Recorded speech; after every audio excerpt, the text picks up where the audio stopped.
పత్రికా మిత్రులందరికీ పేరు పేరున నా నమస్కారాలు. జిల్లా పార్టీ అధ్యక్షులు తోట ఆగయ్య గారు, అదేవిధంగా జిల్లా పరిషత్ చైర్పర్సన్ అరుణ గారు, పెద్దలు రవీంద్రరావు గారు, ప్రవీణ్ గారు, మిత్రులు రవిశంకర్ గారు, అదేవిధంగా మల్లారెడ్డి గారు, మా నగర పార్టీ అధ్యక్షులు చక్రపాణి గారు, తర్వాత ఇతర మిత్రులందరికీ కూడా రామోహన్ గారు, అందరికీ పేరు పేరున నా నమస్కారాలు. సీనియర్ పార్టీ నాయకులు చాలా మంది ఉన్నారు. అందరికీ ఈరోజు మేము రాజన్న సిరిసిల్ల జిల్లాలో ముస్తాబాదు, తంగెళ్లపల్లి, అదేవిధంగా సిరిసిల్ల, సరే గంభీరావుపేట మండలం పక్క నుండి ఈ గ్రామాల్లో చాలా గ్రామాలు తిరిగినాం. ఉదయం పూట నుండి చాలా దురదృష్టకర సంఘటన నిన్న సాయంకాలం జరిగింది. ముస్తాబాద్ పట్టణంలో మండల కేంద్రంలో ఒక మన ఆర్టీసీ బస్ స్టాండ్లో చెట్టు విరిగి పడి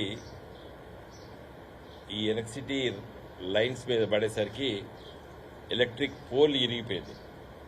పెద్ద గాడుపు దుమారం కాబట్టి ఒక ఎల్లయ్య యాదవ్ మన ముస్తాబాద్ గ్రామ వాస్తవులు వారు పాపం అక్కడ ఉండి మిగతా వాళ్ళని మీరు పోండి పోండి పోండి పోండి అని పాపం అందరినీ ఇషారా చేసి పంపించాడు. ఆయనే పాపం దురదృష్టవశాత్తు ఆ ఎలక్ట్రిసిటీ పోల్ పడి నెత్తి మీద పడి పగిలిపోయి నేను సాయంకాలం చనిపోయాడు. వారి కుటుంబాన్ని మేమందరం కూడా వెళ్ళి కలిసి ఓదార్చి, పాపం చిన్న పిల్లాడు ఉన్నాడు, కొడుకు 9వ తరగతి చదువుతున్నాడు, తండ్రి, భార్య, పిల్లల్ని, కుటుంబ సభ్యులందరికీ కలిసి వచ్చినాం. వారి కుటుంబానికి ప్రభుత్వం తరఫున ఒక 10 లక్షల రూపాయలు ఎక్స్గ్రేషియా ప్రకటించాలని చెప్పి కూడా నేను అక్కడ విలేకరులతో కూడా మరి రాష్ట్ర ప్రభుత్వాన్ని కోరడం జరిగింది. అదే సందర్భంలో అతనికి ఒక 2 ఎకరాల భూమి ఉన్నది కాబట్టి మరి కేసీఆర్ గారు రైతు బీమా పథకాన్ని మరి ప్రవేశపెట్టింది కాబట్టి వెంటనే 5 లక్షల రూపాయలు సహాయం చేసే అవకాశం ఉంది కాబట్టి నేను జిల్లా కలెక్టర్తో మాట్లాడడం జరిగింది. జిల్లా కలెక్టర్ గారు ఎల్ఐసితో మాట్లాడి ఈ వారం రోజుల లోపల ఆ 5 లక్షల రూపాయలు ఏదైతే కేసీఆర్ గారు ప్రవేశపెట్టినటువంటి రైతు బీమా పథకం కింద వచ్చే డబ్బులు ఇవ్వండి అని చెప్పి కూడా మాట్లాడడం జరిగింది. ముస్తాబాద్ గ్రామ శివార్లో ఉన్నటువంటి రైతులు వరి ధాన్యాన్ని వేసుకున్నారు. మేము ఆ పంట పొలాల దగ్గర వెళ్లేసరికి బోరుమని ఏడుస్తున్నారు. రైతులు ఎక్కెక్కి పడి ఏడుస్తున్నారు. వాళ్ళ పొలాలు చూసి మొత్తం ఆ వరి ఆ పొలంలో పుట్టకొచ్చి ఈనింది. అంటే మంచి గింజలు, పాలుతో ఉన్నటువంటి ఆ గింజలు మొత్తానికి ఆ రాళ్ళ వర్షానికి అవన్నీ కూడా నాశనం అయిపోయింది. కొన్ని దిక్కులంగా ఒక వారం రోజులకు కోసుకునేటువంటి దశకు వచ్చినటువంటి వడ్లు అవి నీళ్ళలో పడిపోయి మొత్తంలో ఆ వరి పొలం మొత్తం కూడా వరి ధాన్యంతో తేలుతున్నాయి.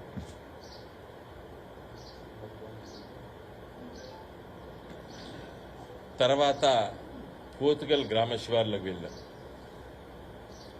అక్కడ అదే పరిస్థితి. అక్కడ ఒక 2 స్త్రీలు భర్తను పోగొట్టుకున్నటువంటి ఒక మహిళా సోదరిమణి వ్యవసాయం చేస్తూ తన పిల్లల్ని చదివించుకుంటారు. ఆమె కూడా ఒకే రోదన ఏడ్చి ఏడ్చి ఏడ్చి గొంతు ఎండిపోయింది. మరి నాకు అప్పులు తీసుకొచ్చిన అప్పులు ఎట్లా తీర్చాలి అని ఎక్కెక్కి పడి ఏడ్చింది. తర్వాత ఇంక 2-3 గ్రామాలు అవన్నీ కూడా కలిసి తిరిగిన ఒక 2 తండాలు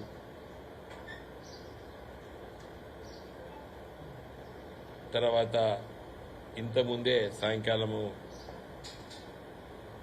తంగెలపల్లి మండలంలో కొన్ని గ్రామాలు, చివరిగా కొండాపూర్లో ఒక దేవాలయానికి వెళ్ళి రావడం జరిగింది. ఇక్కడ మీ పత్రికా విలేకరుల సమావేశానికి మీ ద్వారా ఇట్లా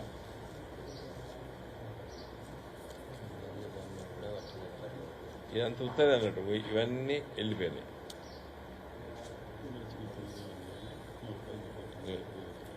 ఇవన్నీ అంత వెళ్ళిపోయినాయి. ఇది చూడండి, వడ్లని రాలిపోయినాయి, తాళ్ళు మిగిలింది. ఇంకా ఇప్పుడిప్పుడే ఇదంతా రేపు ఇంక దేనికి పనికిరావి. చూడండి, ఇట్లుంటే తెలుస్తుంది మీకు. 40% ఉన్నాయి, ఇవి పనికిరావు. ఇవన్నీ కూడా రేపటి వరకు తెల్లగా అయిపోయి 2 రోజులకు ఫంగస్ బట్టి నల్లగా అయిపోతుంది. ఎందుకంటే దాంట్లో బయటకు వస్తుంది. నా వెంటనే కలెక్టర్ గారితో మాట్లాడడం, జిల్లా వ్యవసాయ అధికారితో కూడా మాట్లాడడం జరిగింది. మేము వెళ్లేసరికి కొన్ని దిక్కుల వ్యవసాయ అధికారులు సర్వే చేస్తున్నారు, ఎంత నష్టపోయిందనేది కూడా చూస్తున్నారు. వాళ్ళందరూ కూడా వాళ్ళతో కూడా కలిసి కొన్ని పొలాలు కలిసి తిరగడం జరిగింది. వాళ్ళు ఇంకా ఆ సర్వే చేస్తున్నారు. మేము వేరే గ్రామాలు కూడా తిరగడం జరిగింది. ఈరోజు రైతులు చెప్పిన విషయం ఒకటి చెప్తా నేను. ఏం చెప్పిందంటే, మొన్నటిదాకా నీళ్లు లేవు, ఎట్లా ఈ వరిని పుట్టకొచ్చి ఇంత అంది, దీన్ని ఎట్లా కాపాడుకోవాలి అని బాధలో ఉన్నాం. 1,60,000 రూపాయలు పెట్టి బోరేసిరా. ఆ బోరు దగ్గర వెళ్ళింది కూడా మేము వీడియో తీసుకున్నాం. కొత్తగా 3 రోజుల కిందనే బోరు మిషన్ వచ్చి బోరేసిపోయింది. 1,60,000 పెట్టిన, అప్పు తీసుకొచ్చి పెట్టిన.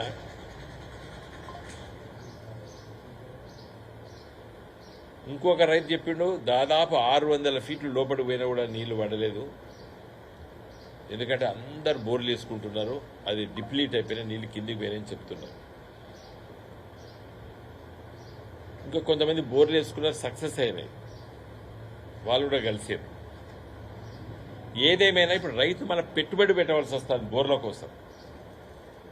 ఒక బోర్ మిషన్, డ్రిల్లింగ్ మిషన్, అతను చూస్తే ఫుల్ బిజీగా ఉన్నాడు.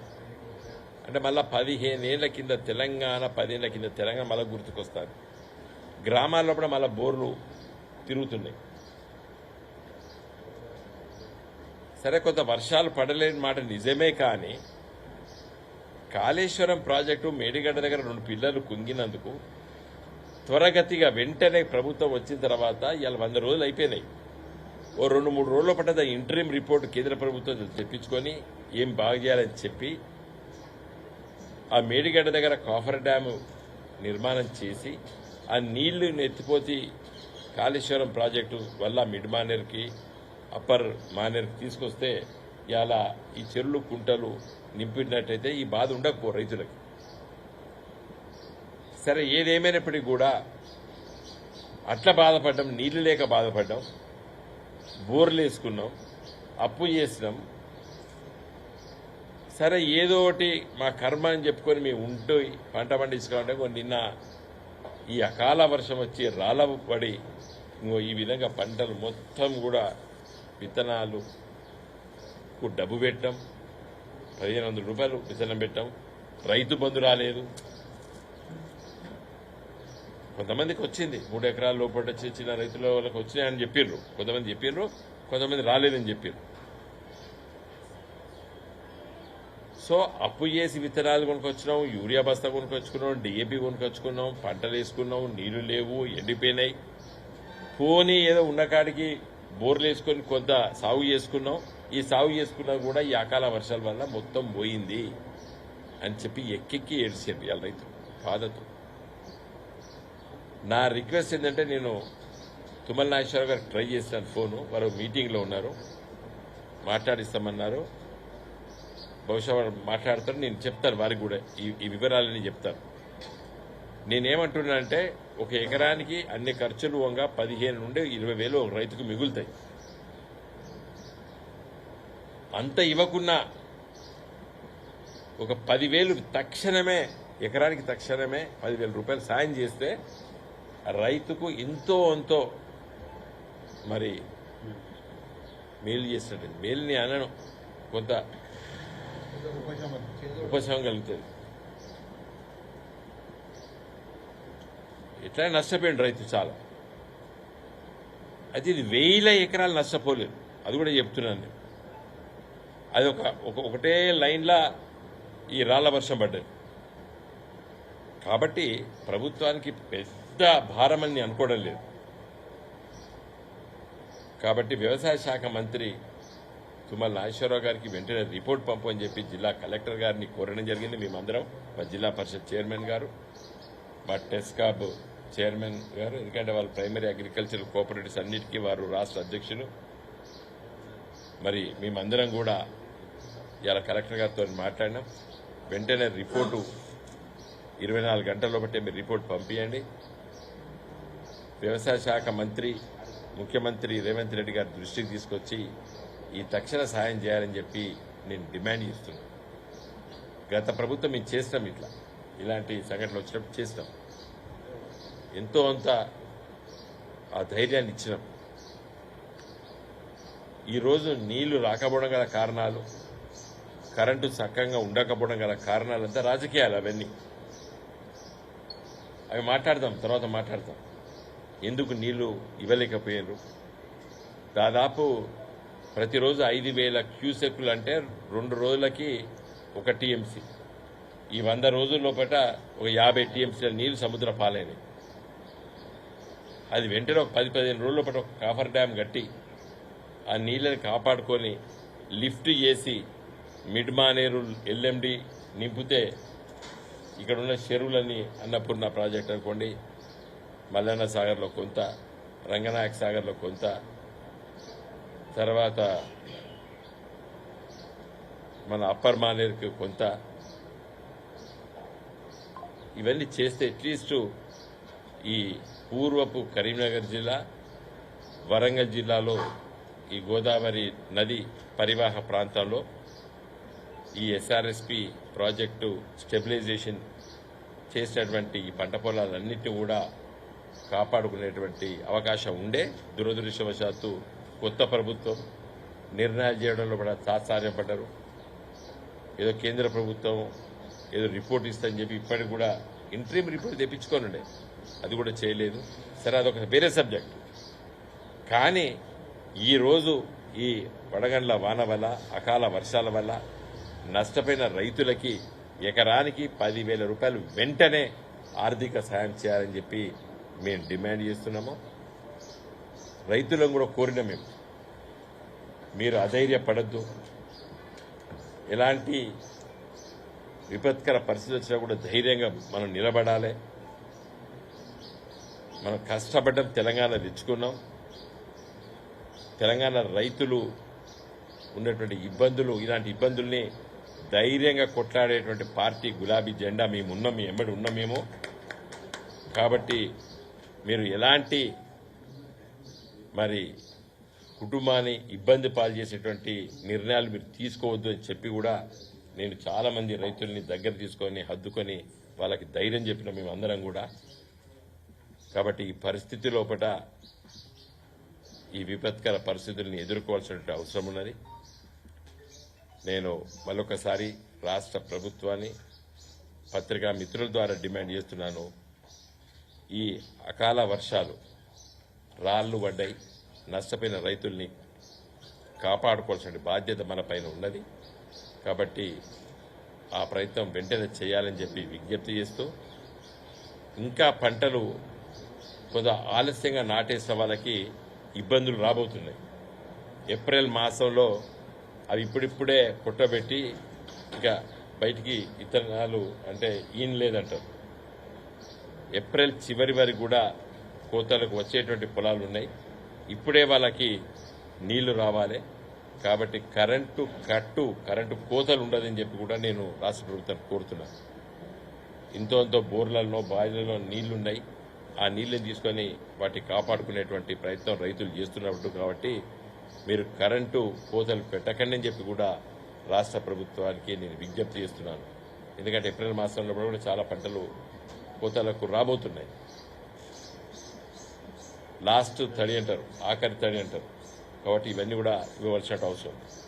చివరిగా ముస్తాబాద్ మండలంలో గన్నేవారిపల్లి తర్వాత ఒక తండ ఉంది, సేవలాల్ తండ. ఆ తండలో ఉన్నటువంటి రైతుల్ని పోలీసులు కేసులు పెట్టారు.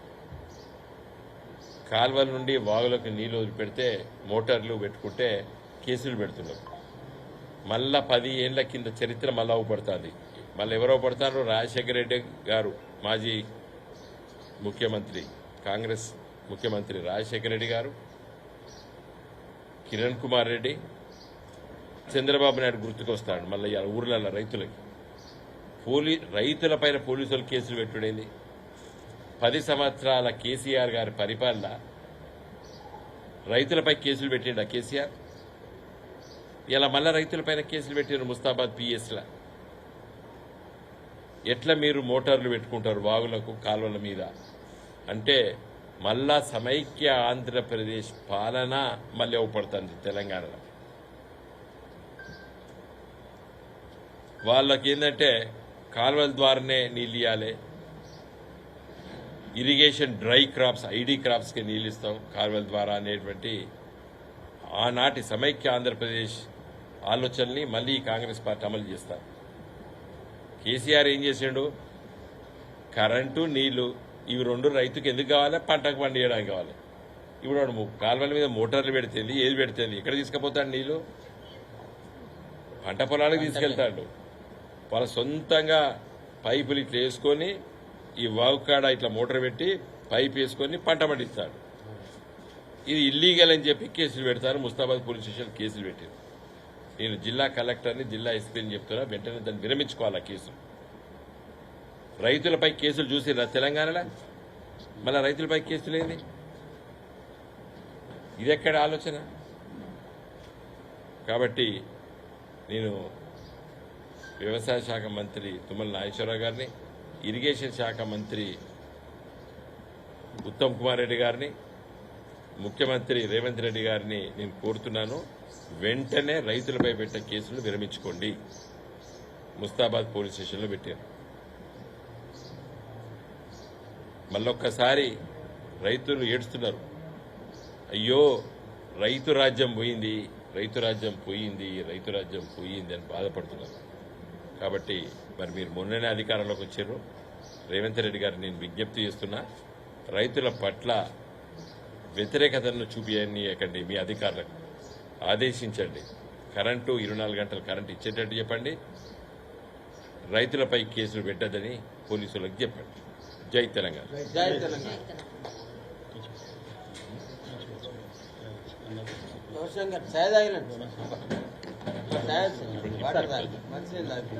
Thank you.